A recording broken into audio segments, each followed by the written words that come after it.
Hi, Ella. Hi, Kate. Hi. Thank you for agreeing to help me out today No problem. and explain our students about different aspects of British life. Aspects, right? How are you? I'm okay. Mhm. I'm happy to be here and explain some things for your students. What would Let's you start like to with know? where you are coming from. Okay, so I'm from England. I was born in London. Mhm. I grew up in Leeds, which is near Manchester. Yeah. I went to university in Liverpool. Okay. And then I toured the world and Right. decided to live in Sicily. Okay. Happy about that choice. Really happy. Ella, let's talk about the educational system in Great Britain. Okay. So you start nursery at 2 or 3 years old, and this is for 2 years. And then you go into a class called reception. Okay. Reception is preparing you for primary school. Perfect. Primary school is then another 6 years 6 years. of primary school, from year 1 through to year 6. Okay. And in year 2 and in year 6, you do your SATs exams, which is the standardized assessment tests. Right. And it's the equivalent to the Invalsi, which is what we have here in Italy. After primary school, you go on to secondary school. Okay. Often referred to as high school by Americans. Right. And secondary school is from year 7 through till year 11. 11. Okay. In year 11, you do your GCSEs, which are your generalized certification of secondary education exams. And with the results from these exams, you can then choose to go on to study at college. Okay. And from college, you then go on to university. University. Let's talk about universities. What are the most famous universities in England? Probably Oxford University Okay. and Cambridge University. Is which it are easy both... to get there? No. No. These are the main universities based in London, and it's actually quite difficult to get into those universities. Are they expensive? Expensive, and they require very high marks in your previous exams to be able to enter into the Oxford or Cambridge universities. What about other universities in Manchester? Oh, lots of universities in England. Every city has 2, maybe 3 or 4 universities. Okay. There is the University of that particular city, so the University of Manchester, the University of Liverpool, Okay.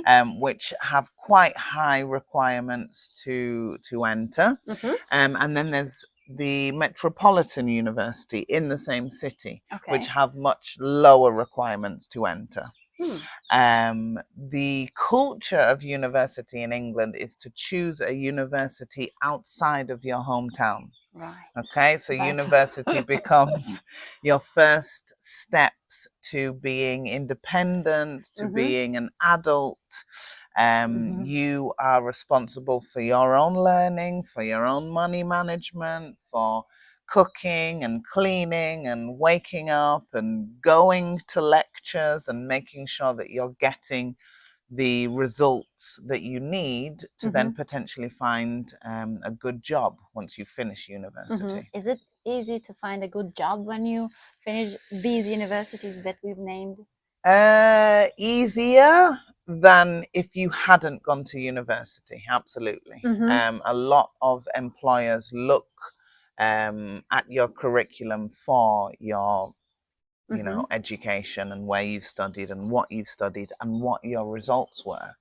The problem is a lot of employers also look for work experience. Right. Which, of course, if you are studying at university, it's difficult to get work experience. And if you have the work experience, it's difficult to be studying at university. So it's not easy. Yeah. It's always there. Exactly. Okay, I see.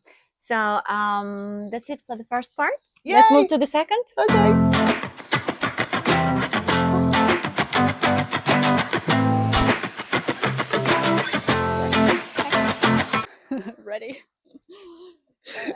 Let's move to number 2. We were Yes. talking about whether it's expensive to live in England. Yes, it is quite expensive to live in England, particularly if you decide to live in London. But there are ways around the cost of living. You could potentially share a house. Okay. And that means that you have your own private bedroom. Okay. But the bathroom, the kitchen, and any communal areas you have to share with the other people who live there. Okay. They could be people on your course at university. They could be people that you work with.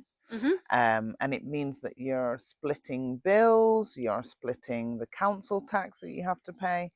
But even for your own private bedroom, you can pay between 800 and upwards for a shared house. Yeah. £800 per month. Per month. Plus bills. Plus bills. Okay. So it makes me thinking, how much should you earn in order to face all these expenses?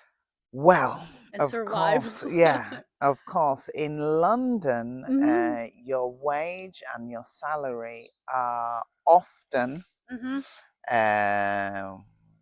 balanced no, or unbalanced. exactly. Unbalanced. Exactly. So you might struggle, depending on your job, to be able to afford to live in London, which is why often lots of homegrown Londoners don't live in London anymore.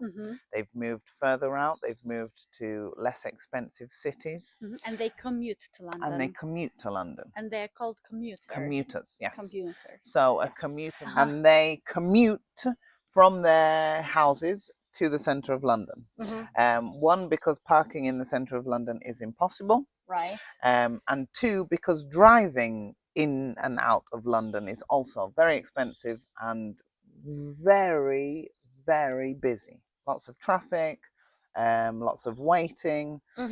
So a lot of people tend to live further outside of London and commute, catch, the train or the bus or the underground to get to their office in the centre of London. Right, I see. So can we just say what's the minimum salary in London or in England? That would depend on your job. Okay, so of course there are lots of people that from to like medium. I'd say a minimum would be maybe 15,000 a year. 15,000 a year. Pounds. Pounds, right? Maximum up and more. Anything you want. Yeah. Sky's the limit. Sky's right? the limit, absolutely. But you do have to find a substantial type of work. The very popular world of work for Italians that often go and work in England is to work in the Italian restaurant. Right. As a waitress or a barman or a assistant. Yes. And this, of course, will prove difficult to have the London lifestyle if your job is in a restaurant. As you said, that lots of people struggle with their expenses, right? So how does it influence like setting up a family or dating? Let's talk about dating. Is it common for a girl to ask a boy out, or how does it work in England? Common, no, but does it happen? Yes. It happens. Okay. Usually boys ask girls out. Okay. But there is a lot less chivalry. Chivalry, right? Chivalry. Yeah. So there isn't as much as there used to be, whereas the men would, From your own experience, how did it happen? Well, first from my parents, my parents' experiences are that my dad would turn up to collect my mum, to take her for dinner. He would bring flowers and chocolates. Sounds like go show. they'd go to a really nice restaurant, or they'd go to the theatre. Whereas, of course, now you would just meet the boy at the park, maybe go for a walk in the park. Remember, in England, there are lots of open spaces, That's lots of love green spaces, England. lots of parks, lots of lakes, and lots of opportunity to do things that don't cost anything. Right. Because remember, yes, London is very expensive, but within the city where there are multi-billionaires. Right. There are also people that don't have a lot of money, Mm-hmm. and they also need things to do during the day. Mm-hmm. So a lot of dates are, let's go for a walk, Mm-hmm. and if people have children, let's go and feed Mm-hmm. the ducks in the Mm-hmm. lake. Let's go to the park. Mm-hmm. Things that also don't cost as much money. As much money. Okay. And is it like, come on to go Dutch? Go Dutch. You know this expression. Wait, I know it. What is it again? Split the bill. Oh yeah, that's it. It's ridiculous how many things they teach us I in the mean, books. another idiom. What are we talking? I know. Go Dutch. Why Dutch? Why?